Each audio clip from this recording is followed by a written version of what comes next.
Episode के starting में हम एक लड़की को देख पाते हैं जो कि जंगल के अंदर कुछ हर्ब्स को कलेक्ट कर रही थी और फिर वो कुछ हर्ब्स को कलेक्ट करके अपने शहर की तरफ जाने लगती है और तभी हम उसके बाल के कलर को भी देख पाते हैं जो कि रेड होता है। और फिर हम एक लड़के को देख पाते हैं जो कि अपने आप को प्रिंस बुला रहा होता है और बोलता है यहाँ का सबसे सुंदर लड़का तो मैं हूँ, लेकिन यहाँ का सबसे ज्यादा सुंदर लड़की कौन है, जल्दी से मुझे बताओ। तभी उसके सामने जो आदमी बैठा हुआ था वो बोलता है इस शहर में एक लाल बालों वाली लड़की है जो कि इस शहर की सबसे ज्यादा खूबसूरत लड़की है और उसका नाम है शिरायुकी। वहीं पर शिरायुकी तो एक दुकान में काम कर रही होती है और उस दुकान में एक आंटी भी होती है और वो बोलती है मैं यहाँ पर आती हूँ सिर्फ और सिर्फ तुम्हारे लाल बालों को देखने के लिए। और फिर वो रोने लगती है और बोलती है अगर तुम्हारे ग्रैंड पेरेंट्स जिंदा होते तो वो तो तुम्हें देखकर काफी ज्यादा खुश हो जाते हैं। और शिरायुकी तो उनको देखकर काफी ज्यादा हैरान होती है। तभी वो आंटी हंसने लगती है और बोलती है मुझे थोड़ा काम है, और ये बोलने के बाद वो वहाँ से चली जाती है। उसके बाद वहाँ का डोर खुलता है और उस दुकान में और कोई आता है जो देखकर शिरायुकी उसको वेलकम करती है, लेकिन असल में तो वो एक उस किंगडम का नाइट रहता है और वो बोलता है मैं यहाँ पर तुमको ले जाने के लिए आया हूँ क्योंकि हमारे किंगडम के प्रिंस चाहते हैं कि तुम उसकी वाइफ बनो। जो सुनकर शिरायुकी बोलती है लेकिन प्रिंस को कोई कॉमन लड़की क्यों चाहिए। वो नाइट बोलता है क्योंकि प्रिंस को तुम्हारे लाल बाल काफी ज्यादा पसंद आए हैं और तुम्हारे लिए अच्छा ही होगा अगर तुम प्रिंस की बात को मान लेते हो। और यहीं पर ये सीन कट होता है और अगले सीन में हम शिरायुकी को देख पाते हैं जो कि रात में इन बात को लेकर काफी ज्यादा टेंशन कर रही होती है। फिर वो बहुत सारे लिफाफों के अंदर कुछ दवाइयां भरती है जो कि उसने वहाँ के लोगों के लिए रखा होता है और फिर वो अपने आप को शीशे में देखकर अपने लाल बालों को काट देती है और बोलती है ये सारे तुम्हारी गलती है। और फिर वो अपने लाल बालों को एक रिबन से बांध कर वहाँ पर रख देती है और फिर दरवाजा बंद करके वहाँ से चली जाती है। और इसके अगले पल ही हम शिरायुकी को एक हॉर्स कैरेज में देख पाते हैं जिसमें बैठकर वो किसी और जगह पर जा रही होती है और बहुत दूर जाने के बाद वो एक जगह पर उतर जाती है और उसके जंगल के अंदर जाने लगती है।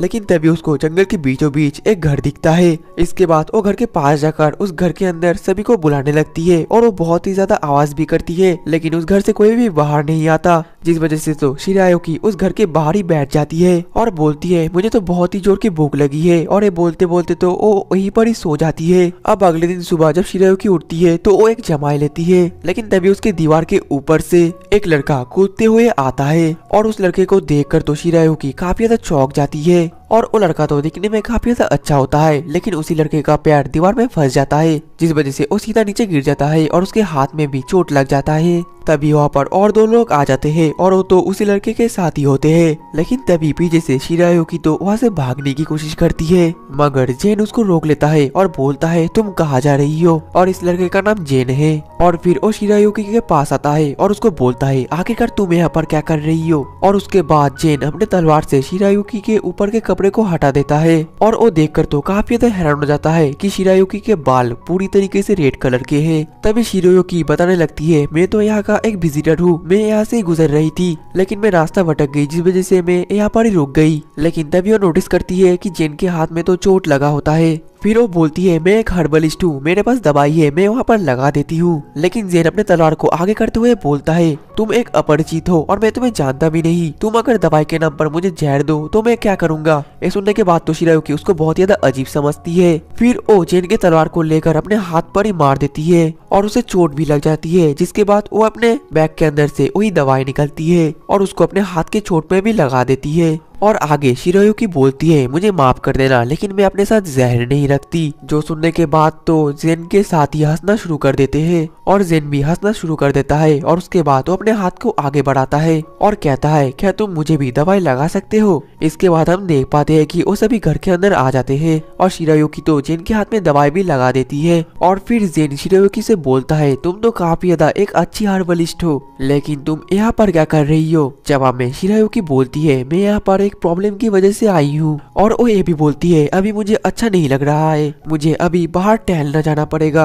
और इसके अगले पल ही हम शिरायुकी को देख पाते हैं जो कि जंगल में टहल रही होती है और उसके साथ तो जेन भी आया होता है। और फिर शिरायुकी बोलने लगती है मुझे इस तरीके की जगह पसंद है जहाँ पर कि मैं पूरी तरीके से आजाद हूँ। लेकिन तभी शिरायुकी के बाल एक पेड़ के छाल में अटक जाता है और फिर वो जेन से बोलता है क्या तुम मेरी मदद कर सकते हो। जेन भी उसकी मदद करने लगता है, लेकिन तभी वो अचानक से बोलता है मैं तुम्हारी मदद तभी करूंगा जब तुम मुझे बताओगे कि आखिरकार तुम यहाँ पर आई किस लिए हो। ये सुनकर शिरायुकी बोलती है तुम तो काफी ज्यादा मतलबी हो। देन अगले सीन में वो दोनों बैठकर बातें कर रहे होते हैं और जेन तो उसकी बातें सुनकर काफी ज्यादा गुस्सा हो जाता है कि शिरायुकी जिस शहर में रहती थी वहाँ के जो प्रिंस है और शिरायुकी के साथ जबरदस्ती शादी करना चाहता है। और शिरायुकी को वहाँ से भागना इसलिए पड़ा क्योंकि उसका बालों का कलर रेड है। और आगे शिरायुकी ये भी कहती है, मैंने उस प्रिंस को वो चीज दे दी जो कि वो चाहता था, मेरे लाल टमाटर जैसे बाल। और ये सुनने के बाद तो जेन बहुत ही जोर जोर से हंसने लगता है। इसके बाद जेन खड़ा होता है और बोलता है, तुमने वहाँ से भागकर बिल्कुल अच्छा किया। और शिरायुकी, क्या तुम्हें पता है जो कलर्स होते हैं उनका भी एक मीनिंग होता है,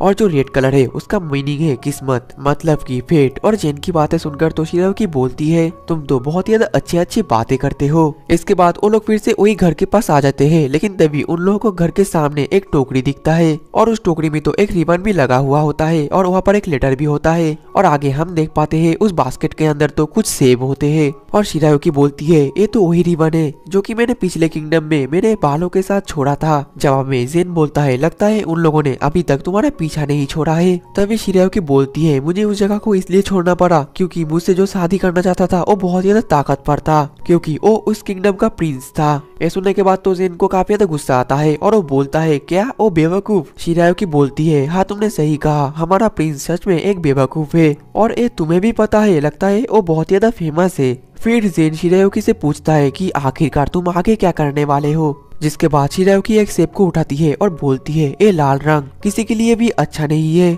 और ये बोलते हुए तो वो काफी ज्यादा दुखी भी हो जाती है, लेकिन तभी वो पर जेन आ जाता है और वो शिरायुकी के हाथ के एप्पल को खा लेता है और बोलता है, तुम गलत हो। लेकिन तभी वहाँ पर पीछे से जेन के वो दो साथी आ जाते हैं और जेन की मजाक उड़ाने लगता है, जो देखकर तो जेन काफी ज्यादा हैरान हो जाता है। लेकिन अचानक से तभी जेन को कुछ होने लगता है और फिर वो वहाँ पर ही बेहोश हो जाता है। ये देखकर शिरायुकी काफी ज्यादा हैरान हो जाती है और जिसके बाद वो अब उस एप्पल को अच्छी तरीके से जांच पड़ताल करती है, जिससे उसे पता चलता है उस एप्पल के अंदर तो पॉइजन था। फिर वो अपने बैग के अंदर कुछ दवाई को खोजने लगती है, लेकिन ठीक तभी उस घर के अंदर तो वही नाइट आ जाता है और वो कहता है, लगता है इस एप्पल को शिरायुकी की जगह किसी और ने खा लिया है। और वहीं पर तो उस नाइट को देखकर तो शिरायुकी बहुत ही ज्यादा हैरान हो जाती है। और फिर वो नाइट बोलता है, अगर तुम्हें इस पॉइजन का एंटीडोट चाहिए तो तुम्हें हमारे साथ प्रिंस के पास आना पड़ेगा। देन अगले सीन में हम शिरायुकी को देख पाते हैं, जो कि वही प्रिंस के पास आ जाती है और प्रिंस उसको अच्छी तरीके से देखता है और बोलता है, सच में तुम बहुत ही ज्यादा खूबसूरत हो। उसके बाद शिरायुकी उससे बोलती है, तो फिर एंटीडोट का क्या हुआ।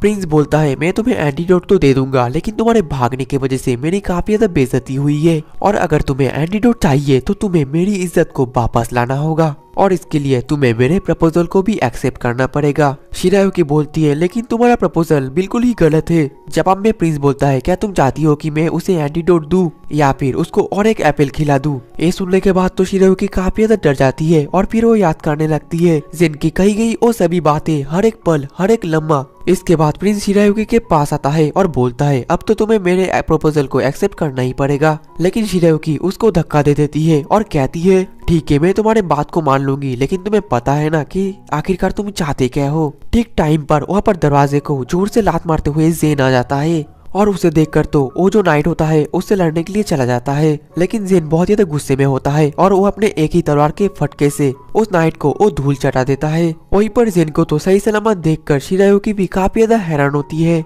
और प्रिंस तो जेन को देखकर काफी ज्यादा डर जाता है। जिसके बाद शिरायुकी जेन के पास आती है और बोलती है, आखिरकार तुम्हारा चोट कैसा है। जेन बोलता है, अभी मेरा हाथ बिल्कुल ठीक है। फिर शिरायुकी बोलती है, लेकिन तुम्हारा बॉडी कैसा काम कर रहा है, क्योंकि तुम्हारे बॉडी के अंदर तो पॉइजन था। जेन बोलता है, मेरे पॉइजन की आदत है क्योंकि मेरे पास एक इम्यूनिटी बूस्टर है। तभी वो खराब प्रिंस बोलने लगता है, ओ तो तुम ही वो लड़के हो जिसने वो एप्पल को खाया था, मगर मैं तुमको बता देना चाहता हूँ कि मैं वो शिरायुकी के लिए लाया था ताकि मैं उसके साथ शादी कर पाऊँ। ये सुनकर जेन बोलता है, ओ तुमसे तो ऐसी ही उम्मीद थी बेवकूफ प्रिंस। जो सुनकर तो प्रिंस गुस्सा हो जाता है और वो बोलता है, तुम्हें याद रखना चाहिए कि मैं एक रॉयल हूँ। जिसके बाद तो जेन अपने तलवार को आगे करता है और उसके ऊपर एक सिंबल रहता है, जिसे देखकर वो खड़ा प्रिंस बोलता है, मैं तो इस सिंबल को पहचानता हूँ।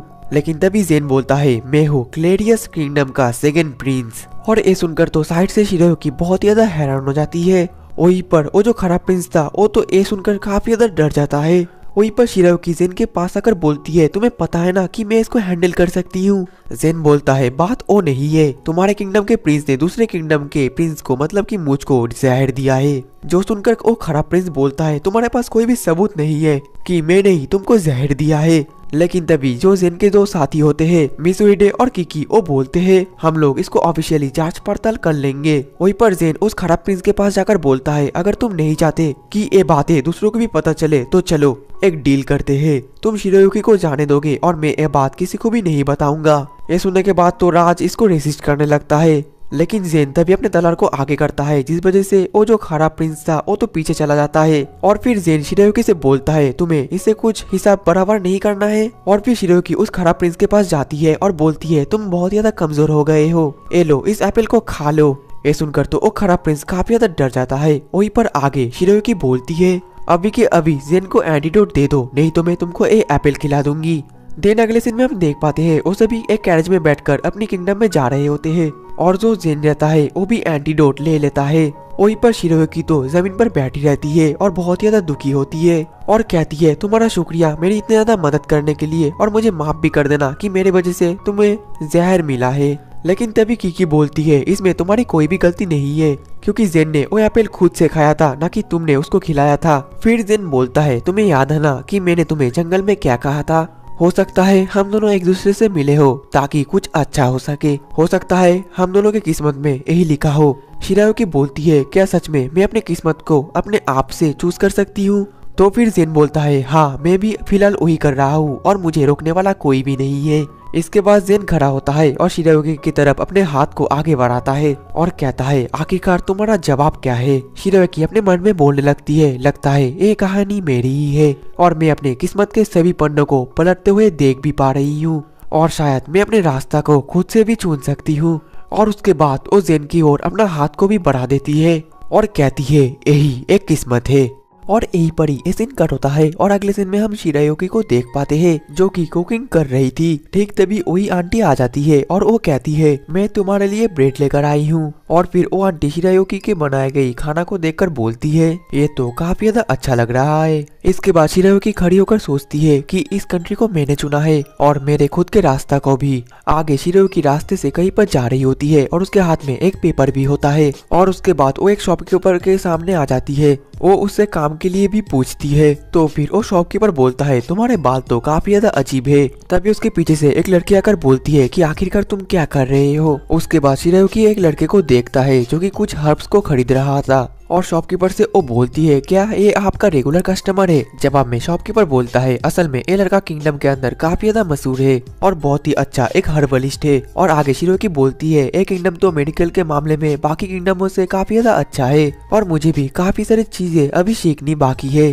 तभी वो शॉपकीपर शिरोयुकी को एक पेपर देती है और बोलता है अगर तुम चाहते हो तो तुम उस लड़के के नीचे काम भी कर सकते हो, वो भी कासल के अंदर। देन अगले सीन में हम कासल के सामने दो नाइट को खड़े हुए देख पाते हैं और ठीक तभी वहाँ पर शिरोयुकी भी आ जाती है और उसको देखकर एक नाइट बोलता है तुम्हारे बाल तो लाल कलर के हैं, ये तो काफी ज्यादा अच्छा है। तभी वहाँ पर दूसरा नाइट आता है और वो बोलता है आप में शिरोयुकी है और आपके बारे में प्रिंस ने हमें बताया था। तभी जेन वहाँ पर दीवार को टपकता हुआ आ जाता है। शिरोयुकी पूछती है कि आखिरकार तुम यहाँ पर क्या कर रहे हो? जेन बोलता है मैं तो बस यहीं पर ही टहल रहा था। और वहीं पर उन दोनों को इस तरीके से बात करते हुए देखकर तो वो दोनों नाइट काफी ज्यादा हैरान होते हैं। इसके बाद जेन बोलता है मगर तुम यहाँ पर क्या कर रही हो? शिरोयुकी बोलती है तुमने तो मुझे बोला था कि तुम इस किंगडम में मुझे घुमाओगे। जो सुनकर जेन बोलता है तो फिर चलो अभी चलते हैं। अब अगले ही पल वो दोनों एक कैरेज के अंदर बैठे रहते हैं और वहीं पर शिरोयुकी तो काफी सारी चीजों के बारे में लिख रही रहती है। जेन पूछता है कि आखिरकार तुम क्या लिख रहे हो? जवाब में शिरोयुकी बोलती है मैं यहाँ पर मिलने वाले सभी हर्ब्स के बारे में लिख रही हूँ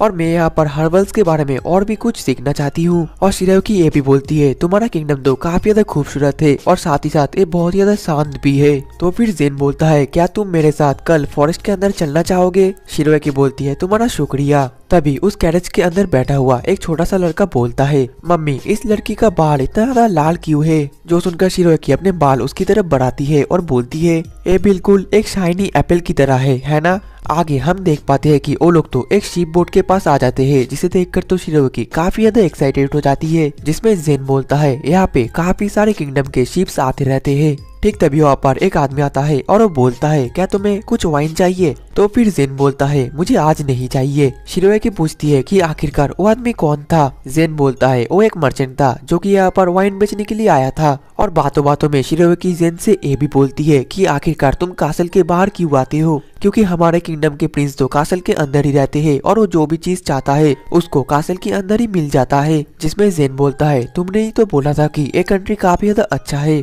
और मैं चाहता हूँ कि मैं इस कंट्री के हर एक अच्छा चीजें देखूं। और फिर शिरोकी बोलती है मैं भी चाहती हूँ कि मैं इस कंट्री के हर एक हर्ब्स को देखूं, इसलिए मुझे लगता है कि हम दोनों बहुत हद तक एक है। वहीं पर अगले सीन में हम एक लड़के को देख पाते हैं जो कि शिरोकी को ही देख रहा होता है और उसको देखकर तो वो मुस्कुराता है।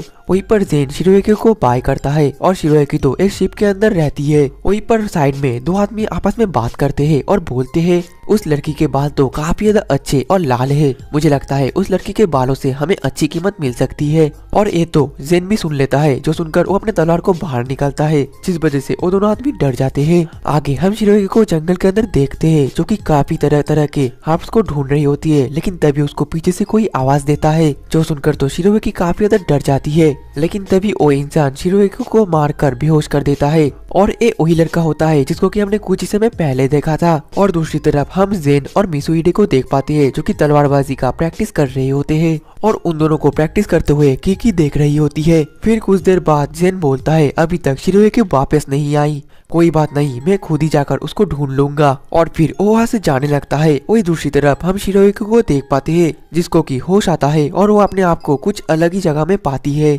और फिर तभी वो उठकर बैठती है और उसके सामने वही लड़का आ जाता है और फिर वो लड़का अपना नाम बताता है जो कि होता है मियाया। शिरोकी बोलती है आखिरकार तुमने मुझे यहाँ पर क्यों लाया है। मियाया बोलता है इसके पीछे एक बहुत ही बड़ा कारण है, तुम्हारे बालों की वजह से। इसके बाद शिरोकी बोलती है क्या तुम मुझे बेचने वाले हो। मियाया बोलता है नहीं नहीं, ऐसी बात नहीं है, मैं सबसे पहले तुम्हारे बालों को बड़ा होने का इंतजार करूंगा। और बात यहीं पर ही खत्म होता है और फिर वो वहाँ से चला जाता है। और उसके जाने के बाद शिरोकी अपने आप को खोलने की कोशिश कर रही होती है। दूसरी तरफ जेन शिरोकी को ढूंढते ढूंढते उसके घर में आ जाता है, जिसमें उस घर की आंटी बोलती है शिरोकी तो कल से अपने घर पर ही नहीं आई है। इसके बाद जेन अपने घोड़े में बैठकर वापस जाने लगता है और वो बहुत ज्यादा टेंशन में भी होता है। दूसरी तरफ हम फिर से मियाया को देख पाते हैं जो कि शिरोकी के लिए उसका खाना लाता है, लेकिन शिरोकी अपने सर की मदद से उस खाना को गिरा देती है और फिर वो वहाँ से भागना शुरू कर देती है। वो चारों तरफ बस भाग ही जा रही होती है, लेकिन उसको रास्ता ढूंढने में भी काफी ज्यादा दिक्कत भी आ रही थी।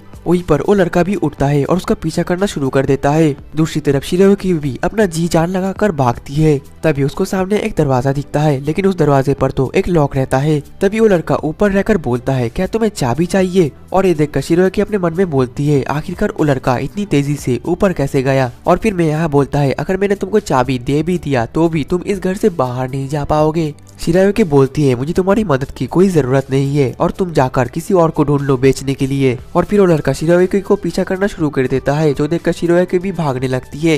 लेकिन तभी शिरोकी के सामने एक डेड एंड आ जाता है, जो देखकर तो शिरोकी अपने बैग से कुछ चीजें निकालती है और कुछ बनाना शुरू कर देती है। दूसरी तरफ वो लड़का भी शिरोकी के काफी ज्यादा नजदीक पहुंच जाता है और तभी शिरोकी माचिस को जलाती है और उसके पीछे वो लड़का भी आ जाता है। और फिर शिरोकी खड़ी होती है और वो अपने पीछे कुछ छुपा रही होती है। वो लड़का बोलता है तो आखिरकार तुमने गिव अप कर ही दिया। शिरोकी बोलती है इतनी जल्दी नहीं। और फिर वो एक लैंप को लेकर दीवार पर मार देती है, जिस वजह से वो लैंप टूट जाता है और चारों तरफ धुआं ही धुआं हो जाता है। और इसकी वजह से जो मियाया होता है उसको धीमे धीमे से वीकनेस महसूस होती है। और इसी मौके का फायदा उठाकर शिरोकी भी वहाँ से भाग जाती है और वो कहती है इन सीढ़ियों के ऊपर से जरूर कोई ना कोई रास्ता तो मिल ही जाएगा। ठीक तभी शिरोकी अपने सामने एक विंडो को देख पाती है। फिर वो उस विंडो को खोल के वहाँ से नीचे कूदने की कोशिश करती है, लेकिन वो सीधा जाकर नीचे गिर जाती है। और तभी वो लड़का मशाल लेकर वहाँ पर आ जाता है, जो देखकर शिरोकी वहाँ से भागने की कोशिश करने वाली होती है, लेकिन मियाया तो उसको पकड़ लेता है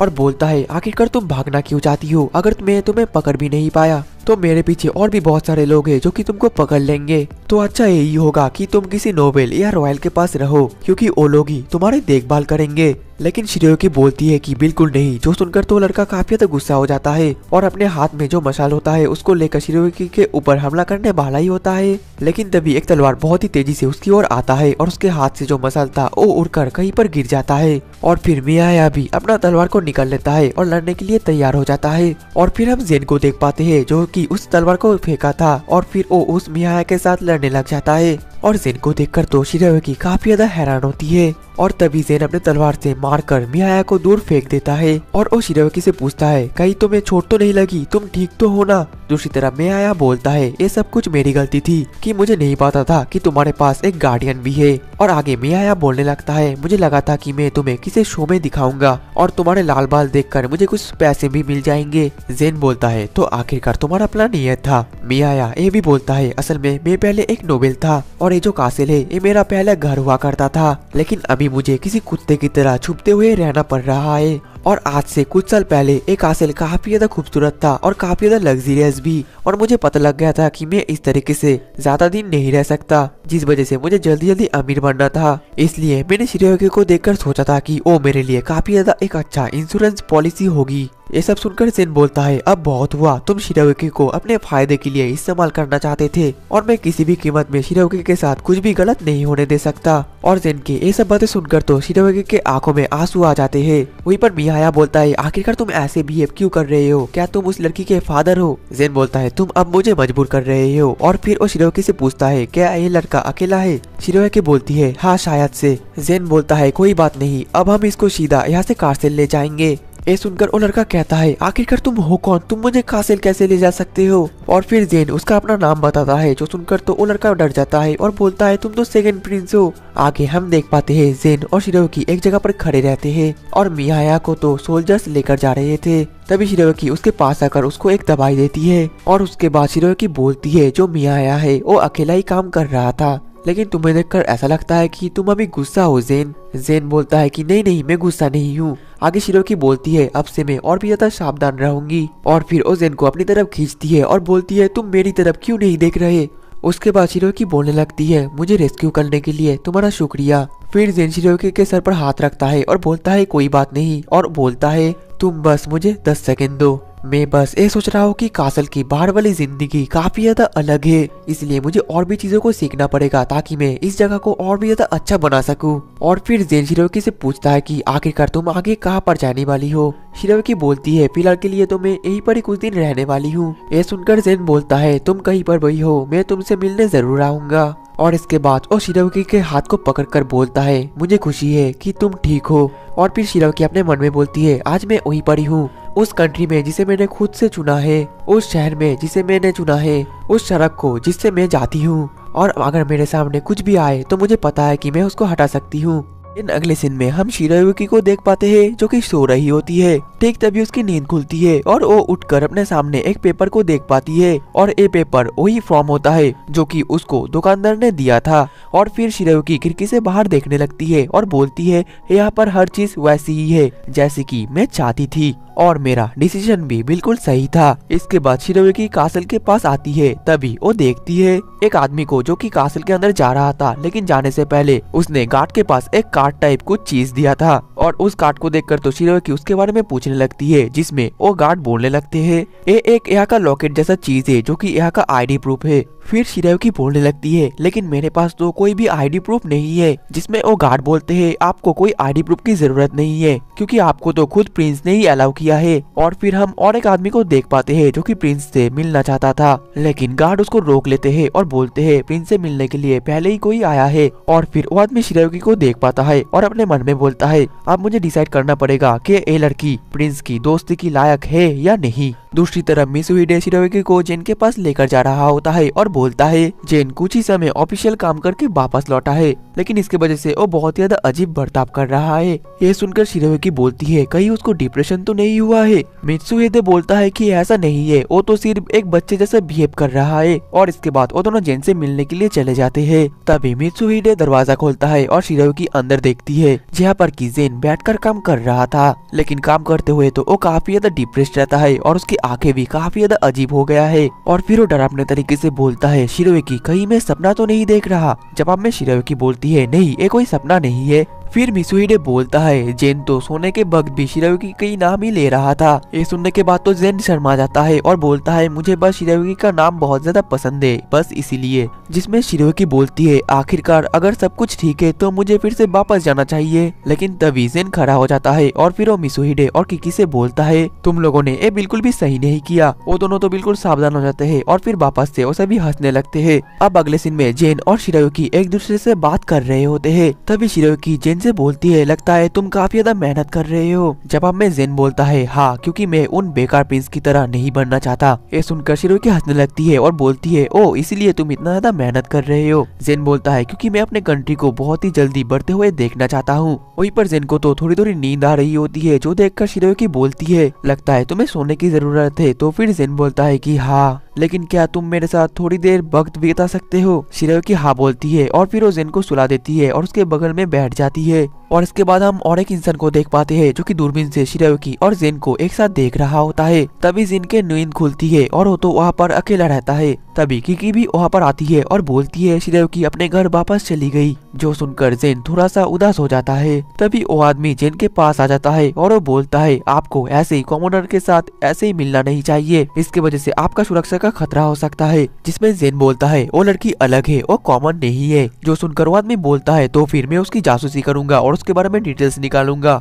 जेन बोलता है तुम्हें ये सब करने की कोई जरूरत नहीं है, अगर तुम उससे मिलोगे तो तुम उसके बारे में खुद ही जान जाओगे। लेकिन वो आदमी तो ये सब कुछ नहीं मान रहा होता है और बोलता है आपको इस तरीके से दोस्ती से कुछ भी फायदा नहीं होने वाला है, इससे तो आपको सिर्फ और सिर्फ रेपुटेशन कम होगी। ये सुनने के बाद जेन बोलता है लगता है तुम्हारी यही एक्सपेक्टेशन है लड़कियों से। जिसमें वो आदमी बोलता है मुझे तो उस लड़की में कुछ खास नहीं दिखा। जेन बोलता है लगता है तुम उसको जज करने में बिजी थे, इसलिए तुम उसके अंदर नहीं देख पाए। वो आदमी बोलता है मैं आपके साथ यहाँ पर खेलने के लिए नहीं आया हूँ।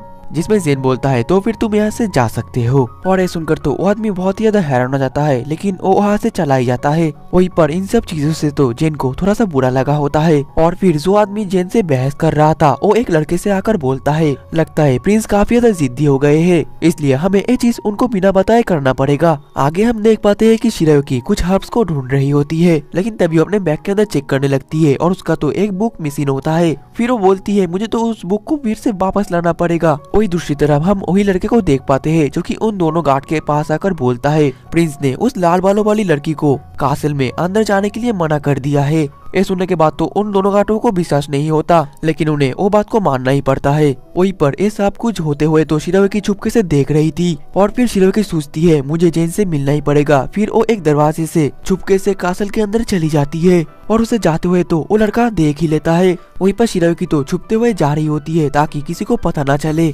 लेकिन तभी वहाँ पर कुछ गार्ड आ जाते हैं और वो तो शिरोयुकी को कुछ भी नहीं बोलते। और ये देखने के बाद शिरोयुकी समझ जाती है कि ये कोई ना कोई साजिश ही होगी। फिर वो दौड़ते हुए जेन के पास जाने लगती है, लेकिन वो जाते हुए तभी रास्ते में गिर जाती है और बोलती है लगता है ये कोई टेस्ट जैसा है और अगर ये कोई टेस्ट है तो मैं इस टेस्ट को पास कर ही रहूंगी, चाहे जो कुछ भी हो जाए। लेकिन तभी शिरोयुकी के सामने एक एरो आकर लगता है। ये देखकर तो शिरोयुकी काफी ज्यादा हैरान हो जाती है और उस तीर के ऊपर तो कुछ लिखा रहता है जो कि शिरोयुकी पढ़ती है और उसमें लिखा रहता है कि तुम अब से प्रिंस की गेस्ट नहीं हो और तुम्हें यहाँ पर बैन करा जा रहा है। इसके बाद शिरोयुकी बोलती है ये सच है कि कोई चाहता है कि मैं प्रिंस से और ना मिलूं, लेकिन जो शिरोयुकी है वो तो उस तीर को अपने पास ही रखकर जेन के पास जाने लगती है। और ये देखकर तो वो लड़का भी शॉक्ड हो जाता है और वो सोचता है इतना कुछ कर लिया, लेकिन वो लड़की डरी ही नहीं, बल्कि वो तो उस तीर को लेकर प्रिंस के पास जा रही है। वहीं पर शिरोयुकी तो सीधा दौड़ते हुए जा रही होती है, जो देखकर वो लड़का बोलता है ये लड़की तो बिल्कुल सीधा जा रही है, इससे तो मेरा काम और भी ज्यादा आसान होगा। और फिर वो शिरोयुकी के ऊपर कुनाई फेंकने बाहर ही होता है, लेकिन टाइम पर वहाँ पर जेन आ जाता है, जो देखकर तो वो लड़का रुक जाता है।